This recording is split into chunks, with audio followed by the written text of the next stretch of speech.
Hello and good morning to my subscribers and just random viewers of KDT 69. Welcome to my new show, which is titled This Week in Pop Culture. I figured, sure, Tuesday's a bit of a weird day to make a video like this. Would have made more sense to do it on a Friday or a Sunday, right?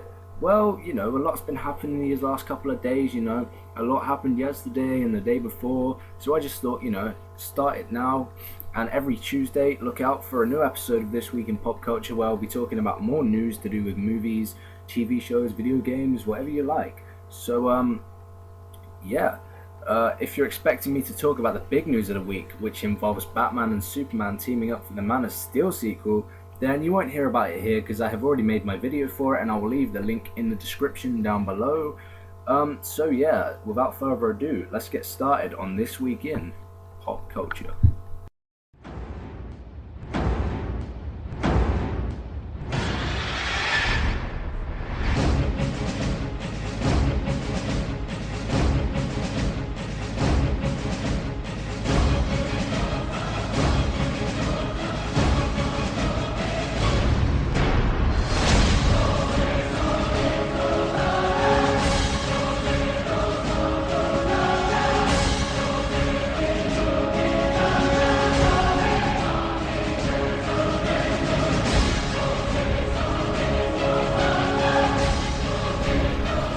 So first of all, congratulations to Kate and William from the royal family for, not the TV show, the actual royal family. Anyway, from the royal family for having a baby boy. Nobody even knows its name yet. But what I do know is that if you turn on the TV or go to the shop and buy a newspaper, that is all you're going to hear about today. So congratulations to those two. I just wonder how long it'll be before they start arguing over who's going to change the royal turds. Well, they probably have their own royal turd cleaner actually. But anyway, here's some real news.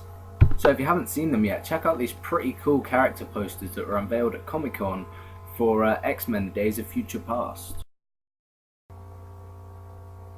Pretty cool, right? So they show a mix of the older versions of Professor X and Magneto, played by Patrick Stewart and Ian McKellen respectively, and also the younger versions that appeared in X-Men First Class, who were played by James McAvoy and Michael Fassbender, respectively.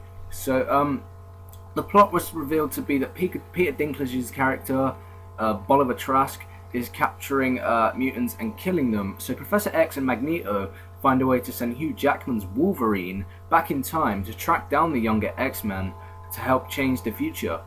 Whether this will work out for the better or the worst, we'll find out next year, I suppose.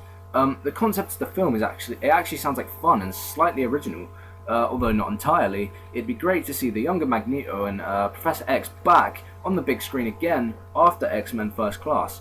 It has been confirmed that Halle Berry will also be reprising her role as Storm, and Jennifer Lawrence will return from X-Men First Class as Mystique, as well as Nicholas Hoult from First Class as Beast. And the movie will also be featuring Ellen Page from Juno.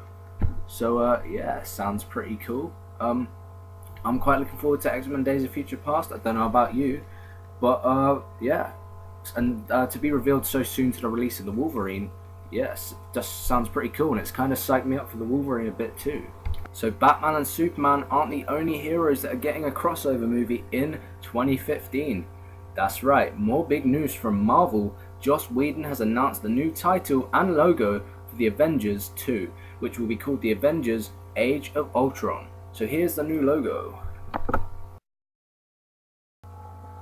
So if you didn't know, Ultron is the robotic creation of Ant-Man.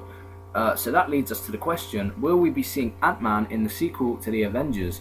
My guess is that we probably will, but I guess we'll have to wait and see whether he appears as a cameo appearance or a major role or doesn't appear at all. I guess we'll find out.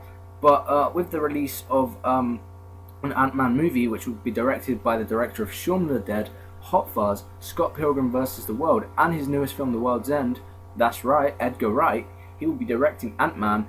And so I'm guessing, that'll be coming out sometime next year or maybe 2015, and he will probably tie into the Avengers 2 somehow. And another thing that hasn't actually been explained or confirmed yet is whether Robert Downey Jr. will be returning to reprise his role as Tony Stark, or better known as Iron Man. But if he does return, there's going to have to be a bit of an explanation as to how Tony Stark will fit back into the Avengers universe after the ending of Iron Man 3. If you haven't seen Iron Man 3 yet, maybe you should cover your ears, because I'm about to send spoilers out to you. So as you know, in Iron Man 3, Tony gets the chest piece removed and resigns as Iron Man. Well, he still says he's Iron Man, which is kind of weird, but he gets the chest piece removed and he's not Iron Man anymore, even though deep down he says he is Iron Man. So yeah, they're gonna have to explain how he became back as Iron Man and why his chest piece is back, because you cannot have Iron Man with no chest piece. It just wouldn't work and it would look stupid. But after all, we're gonna have to have Tony Stark return, and we definitely have to have Robert Downey Jr. return, because after all, Avengers without Iron Man is like an ice cream with no cone, bland and tasteless. Okay, maybe not the best example, but I'm definitely hoping that Downey Jr. will be returning for the Avengers Age of Ultron. And while we're still on the topic of the Avengers, some footage from Captain America the Winter Soldier and Thor the Dark World was also unveiled at Comic-Con. The Winter Soldier shows Chris Evans' return as the Cap, and looks like there is trouble at the heart of S.H.I.E.L.D. So Samuel L. Jackson will reprise his role as Nick Fury from the Avengers and many previous Marvel superhero movies, such as Iron Man and the first Captain America. And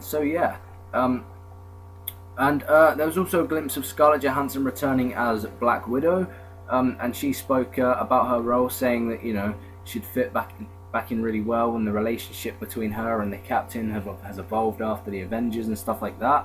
So yeah, and also Colby Smulders was shown to be reprising her role as Maria Hill, and we're also given a look at Bucky Barnes, who is the Winter Soldier of the title, and Captain America the Winter Soldier is now finished filming and has entered post-production, so we can expect to be seeing the sequel sometime next year. Although the panel for Thor the Dark World tried desperately to top all of the Marvel news. How, you ask? Well, simple. Tom Hiddleston appeared on stage in person as Loki in full costume. That's right, you heard me correctly. He appeared in front of all those people at the Thor the Dark World panel, just so he could, introduce Thor the Dark World footage. Now that is a big publicity stunt, and I like it. Here's a photo of Loki at Comic-Con. So after Loki insulted the audience and threatened to kill them, which of course you could have expected by now that the audience actually loved it, but after he did all this, he released some footage from Thor the Dark World, which shows that Thor is back and he's a badass again, taking on a 15-foot monster. But it also shows that Loki is going to betray Thor again, which from the trailer it doesn't look like that. It just looks like they're going to team up and Thor takes him out of jail and stuff. But yeah, the footage doesn't seem to play out like that. It seems to play out like Loki is betraying Thor, and he even tries to sever his hand at one point, which it doesn't really fit into the original one, because it's a lot darker. I'm guessing it's going to be a lot darker. It doesn't look it from the trailer, but from the Comic-Con footage I reckon it could be. But yeah, I'm quite looking forward to see how Loki fits back into the universe. And the movie's described to be more of a sort of love plot with Jane and Thor, which I don't want it to take the action away from it. If they focus too much on that, it could become sort of a cliche love sort of film with action in it. But I'm still quite looking forward to seeing it, and I want to see Loki back on the big screen, just annihilating everyone. So yeah. On to some more about Marvel. So my last point about Marvel, which you'll be glad to know, the Amazing Spider-Man 2 also had a teaser trailer released for it at Comic-Con, focusing on Jamie Foxx's villain Electro.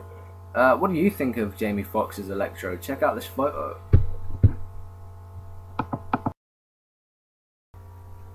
See, I'm not quite sure about the look of Electro, but yeah, let's talk about the teaser trailer. Although it was only 30 seconds long, it was still kind of cool, and it had a pretty cool voiceover by Jamie Foxx, which actually sounded pretty badass. Although I'm looking forward to a full-length official trailer to see Andrew Garfield's Spider-Man actually faced with Electro. So yeah, I'm quite looking forward to seeing how a theatrical trailer would play out as to a teaser trailer. But Mark Webb has also promised a bigger and bolder turn for the Amazing Spider-Man sequel, and he said that, you know, it'll feature more sort of action, which the first one did feature a lot of action. But yeah, he says that this one will feature more action because he won't have to focus on, you know, the whole origin of Peter Parker to Spider-Man. And yeah, I guess we're finding more about it in summer next year, which is the release date. You know, that's what it's set for, although that could change, which, you know, they change release dates all the time. I'm hoping this one doesn't change because I'm actually looking forward to seeing this one. And some set pictures have also shown Paul Giamatti as the Rhino and a new suit for Spider-Man. I'm not quite sure what they're doing in these photos, but I can assume it's probably something awesome. So a couple of things from me before I have to say goodbye. Sacha Baron Cohen, star of last year's The Dictator and Borat, has announced that his biopic of Freddie Mercury will no longer be happening, and he won't be starring in the leading role after a disagreement with the rest of the band over the tone of the movie. I'm not entirely sure what it means, but I'm sure, you know, more will be announced throughout the week if the royal baby can make its way out of the newspapers, that is.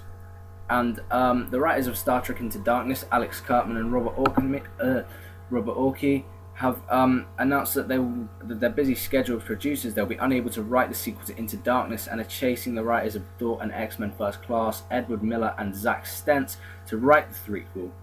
Kurtzman and Orci have confirmed that they will still be involved with the script, but are reaching out to the new writers for help, although neither Miller or Stentz' involvement has officially been confirmed as of yet.